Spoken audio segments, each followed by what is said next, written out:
प्रश्न पहला है यह हिंदी का, इस पर हम चर्चा कर रहे हैं। सर्वप्रथम आप दिनांक लिखेंगे। दिनांक जो भी आपकी हो यथा संभव आप लिख लें।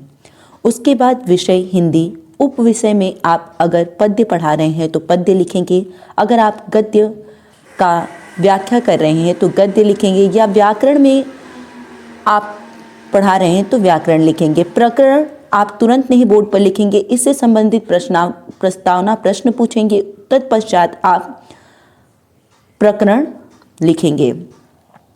अब आइए देखते हैं, आप अपने दाहिने साइड बोर्ड के कक्षा लिखेंगे, चक्र या कालांश यानी कौन सा पीरियड है, अवधि लिखेंगे कितने मिनट की है, फिर विद्यालय का नाम लिखेंगे। आप सामान्य उद्देश्य के अंतर्गत आप लिखेंगे कि छात्र छात्राओं के शब्द भंडार में वृद्धि करना, छात्र छात्राओं को वाचन कौशल का अभ्यास करना, छात्र छात्राओं में अच्छे भावों व विचारों को जागृत करना, छात्र छात्राओं में शुद्ध कौशल व उच्चारण क्षमता का विकास करना, छात्र छात्राओं में पद्य लेखन कला का विकास करना, छात्र छात्राओं में चिंतन, विश्लेषण, स्मरण, अनेक मानसिक शक्तियों का विकास करना। यह सामान्य उद्देश्य है। अब विशिष्ट उद्देश्य के अंतर्गत आपके 3 पॉइंट आते हैं: ज्ञानात्मक उद्देश्य, भावात्मक उद्देश्य, क्रियात्मक उद्देश्य। ज्ञानात्मक उद्देश्य के अंतर्गत आप लिखेंगे छात्र छात्राएं चीर महान के विषय में जान सकेंगे। भावात्मक उद्देश्य, छात्र छात्राएं चीर महान के विषय में समझ सकें, पाठ के भाव समझ सकें। क्रियात्मक उद्देश्य, छात्र छात्राएं चीर महान की शिक्षा का जीवन में उपयोग कर सकेंगे। सहायक सामग्री क्या क्या होगी? चार्ट पेपर, चौक, डस्टर इत्यादि। पूर्व ज्ञान, छात्रों को चीर महान नामक पाठ में सामान्य जानकारी है। अब आगे आप क्या लिखेंगे? शिक्षण बिंदु के अंतर्गत आप ऐसे कॉलम बनाएंगे, 1 2 3 4 5 6 कॉलम, और तब उसके अंतर्गत आप पहला हेडिंग लिखेंगे शिक्षण बिंदु, दूसरे में उद्देश्य कथन एवं उसका विशिष्टीकरण, तीसरे में छात्र अध्यापिका क्रिया, पांचवें में छात्र छात्रा अनुक्रिया, पांचवें में शिक्षण विधि, छठवें में मूल्यांकन। अब प्रस्तावना के अंतर्गत आप लिखेंगे छात्र छात्राओं के पूर्व ज्ञान का नवीन ज्ञान के साथ संबंध स्थापित करना। प्रस्तावना के प्रश्न के अंतर्गत लिखेंगे हम लोग किसकी प्रार्थना करते हैं, तो बच्चे अनुक्रिया में उत्तर देंगे कि ईश्वर की। यह शिक्षण विधि जो है वो प्रश्नोत्तर है, क्योंकि आप प्रश्न पूछ रहे हैं इसलिए प्रश्नोत्तर विधि है यह। मूल्यांकन में आप कुछ नहीं लिखेंगे। दूसरा प्रश्न आप लिखेंगे कि ईश्वर से हम क्या मांगते हैं। तीसरा प्रश्न है सद्गुण से भरा व्यक्ति क्या कहलाता है। चौथा प्रश्न है कि चीर महान के विषय में आप क्या जानते हैं। तो अगर दूसरा प्रश्न पूछते हैं कि ईश्वर से हम क्या मांगते हैं, तो बच्चे कहेंगे सद्गुण, सुख, शांति। सद्गुण से भरा व्यक्ति क्या कहलाता है, तो महान। चीर महान के विषय में आप क्या जानते हैं, बच्चे उत्तर नहीं दे पाएंगे, तो यही आपका समस्यात्मक प्रश्न बनेगा। आइए उद्देश्य कथन की ओर देखते हैं। छात्रों को विषय वस्तु से अवगत कराना। उद्देश्य कथन, आज हम लोग चीर महान नामक पाठ पर विस्तार पूर्वक अध्ययन करेंगे। छात्र छात्राएं ध्यान पूर्वक सुन रहे हैं। यह क्या है? कथन विधि है। अगला इसमें प्रस्तुतिकरण, कार्य की सरलता की दृष्टि से पाठ को 2 अवंतियों में बांटकर अध्ययन करना। प्रस्तुतिकरण अध्ययन अध्यापन की सुविधा के लिए प्रस्तुत पाठ को 2 भागों में बांटकर हम अध्ययन करेंगे। प्रथमा अवंती जग जीवन से लेकर अंधभक्ति तक का अध्ययन होगा। आदर्श वाचन, उचित वाचन क्षमता का विकास करना। छात्र अध्यापिका उचित लय, गीत, यति, आरोह अवरोह को ध्यान में रखकर पद्यांश का वाचन करेंगी। छात्र ध्यान पूर्वक सुनेंगे। वाचन विधि है यह। इसके अंतर्गत अब आप आगे लिखेंगे अनुकरण वाचन। अनुकरण वाचन क्षमता का विकास करना। छात्र अध्यापिका छात्रों में उचित उच्चारण क्षमता का विकास करने हेतु छात्रों से उचित आरोह अवरोह में पढ़ने के लिए कहेंगी। कक्षा के कुछ छात्र अनुकरण वाचन करते हैं। वाचन विधि से हम कहेंगे काठिन्य निवारण, शुद्ध उच्चारण, कठिन शब्दों का अर्थ आदि क्षमता का विकास करना। शब्द जग जीवन का अर्थ है संसार के लोगों के जीवन में। सत्य प्राण, जिसका हृदय सत्य से भरा हो। मानव के हित समान, जो समान रूप से मनुष्य की भलाई करने वाला है। अंधभक्ति, निष्ठा का भाव अंधभक्ति अखिल विहान मतलब प्रातःकाल या भोर, अखिल मतलब संपूर्ण या सारा। अब छात्र श्यामपट्ट सारांश पर कठिन शब्दों को अपनी उत्तर पुस्तिका में लिखते हैं।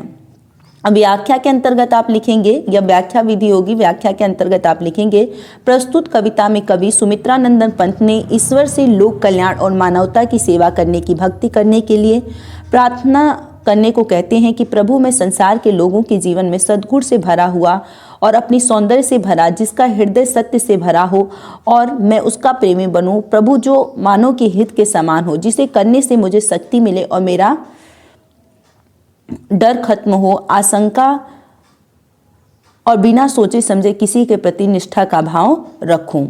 अब यह देखिए, जो मूल्यांकन है इसके अंतर्गत आप लिखेंगे कि प्रस्तुत कविता के कवि कौन हैं, यह प्रश्न आप पूछेंगे। दूसरा, कवि किसी हृदय की बात कहता है। तीसरा प्रश्न, इसके अंदर जब आप पढ़ा रहे हैं, इस व्याख्या से संबंधित मूल्यांकन कर रहे हैं बच्चों का, तो तीसरा प्रश्न आप इससे पूछेंगे कि इसे करने से मुझे क्या मिलेगा। ठीक है।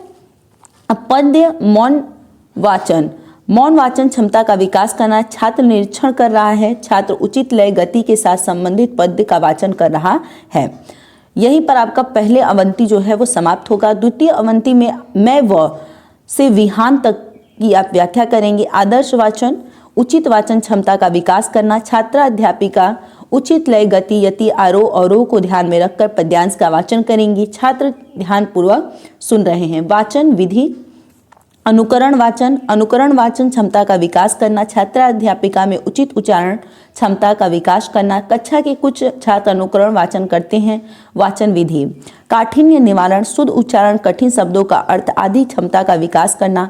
शब्द जैसे प्रभु, ईश्वर, भगवान, परित्राण, पूर्ण अच्छा, नाथ, प्रभु।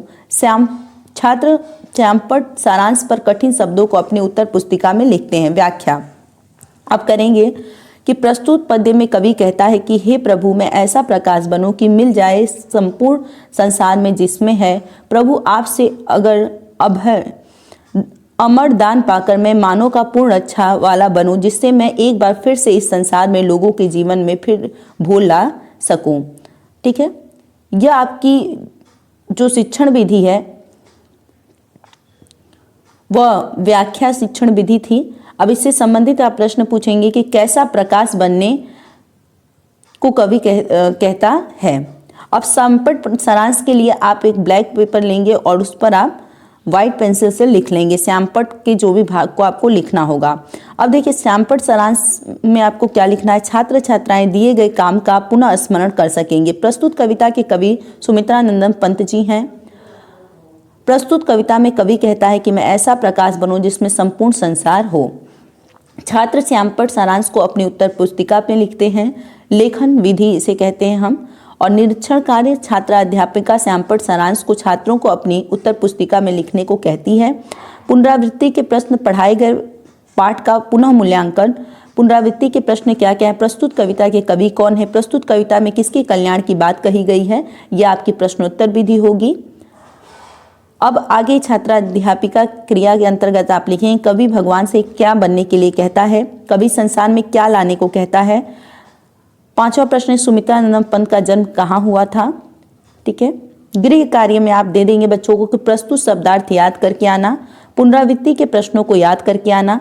अब देखिए, अब छात्र छात्रा अनुक्रिया में लिखेंगे। छात्र या छात्राएं गृह कार्य को अपनी कॉपी में लिखते हैं। शिक्षण विधि जो है यह लेखन विधि है, क्योंकि वो लिखने का कार्य कर रहे हैं। तो ऐसे अगर आप चाहें तो हम आपको पीडीएफ भी प्रोवाइड कर देंगे। आप कमेंट सेक्शन में हमें बताएं ताकि हम आपको पीडीएफ भी प्रोवाइड कर दें। धन्यवाद। जय हिंद, महादेव। घर रहिए, सुरक्षित रहिए। और भी ऐसे ही लेसन प्लान की जानकारी लेने के लिए आप हमें कमेंट सेक्शन में बता सकते हैं।